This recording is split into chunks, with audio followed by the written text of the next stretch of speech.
God creates and approaches each one of us in a unique and different way.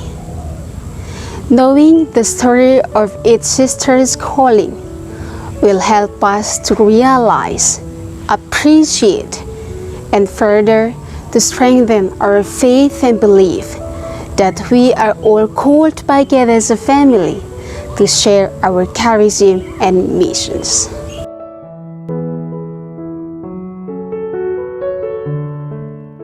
Perkenalkan, nama saya Suster Nyomantri Astuti. Saya biasa disapa dengan Suster Tuti.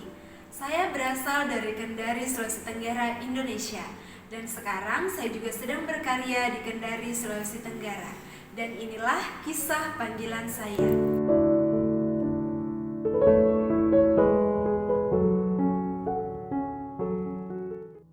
Sejak berusia 5 tahun, saya sudah aktif dalam kegiatan sekolah minggu yang ada di paroki saya.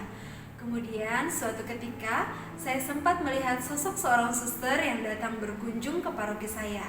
Sempat terbesit dalam benak saya bahwa suatu ketika saya ingin berpakaian seperti suster tersebut.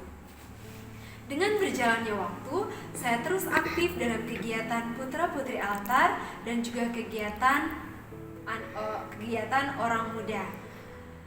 Saya juga beberapa kali sempat menemani pastor paroki saya untuk berkunjung ke stasi-stasi yang berada di pedalaman. Melihat keadaan umat saat itu yang sangat terpencil dan membutuhkan pelayanan, membuat saya semakin tertarik dan bertekad untuk melayani sesama melalui cara sebagai seorang biarawati.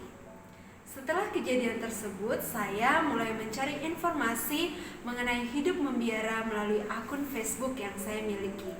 Saya mulai berteman dengan para pastor, para frater, dan juga para suster. Maka pada tahun 2012, dengan mengumpulkan semua keberanian yang saya miliki, akhirnya saya memutuskan untuk mendaftar dan bergabung bersama kongregasi para suster Claretian. Kemudian saya menjalani masa formasi selama 4 tahun. Setelah kaul pertama, saya diutus ke Timur Leste untuk tahun pastoral, kemudian ke Kendari.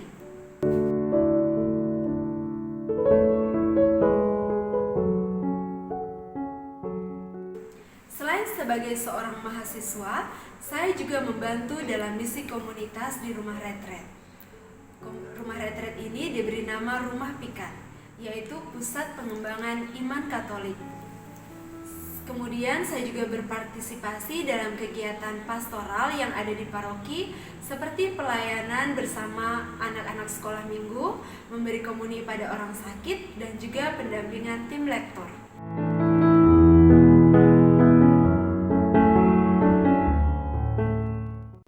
Saya sangat bahagia dengan panggilan yang saya jalani, karena bagi saya, kebahagiaan sejati tidak dicapai melalui kepuasan diri, melainkan melalui kesetiaan dengan tujuan yang mulia.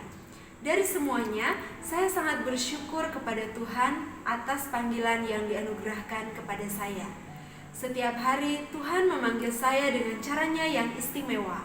Semuanya saya jalani dengan sepenuh hati dan tekad yang kuat dalam diri untuk terus bertumbuh.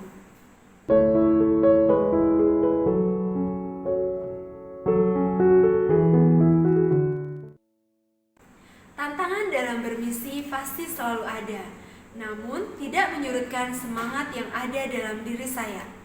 Sebagai seorang mahasiswa di kampus yang notabene menganut agama Muslim, tentu memiliki tantangan tersendiri bagi saya. Masih teringat jelas dalam benak saya, pada tahun-tahun pertama masa perkuliahan adalah masa yang cukup berat, di mana saya perlu menyesuaikan diri saya dengan lingkungan kampus yang baru.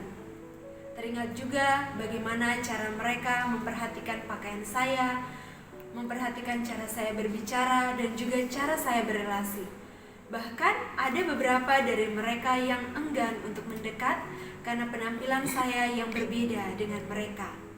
Tetapi saya selalu berpikir positif dan selalu menunjukkan diri saya apa adanya. Dengan berjalannya waktu, teman-teman dan dosen di kampus pun mulai semakin paham dengan cara hidup saya dan semakin menghargai cara hidup yang saya jalani. Bagi saya, misi utama saya bukan hanya studi saja, melainkan bagaimana saya mampu menjadikan tempat studi sebagai tempat perjumpaan dengan Allah itu sendiri, sekalipun dengan sesama yang berbeda keyakinan.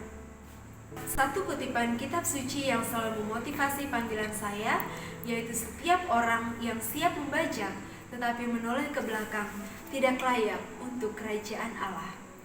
Kesiapan hati adalah hal utama yang selalu saya bangun dalam diri saya dan juga pada setiap keputusan yang saya ambil.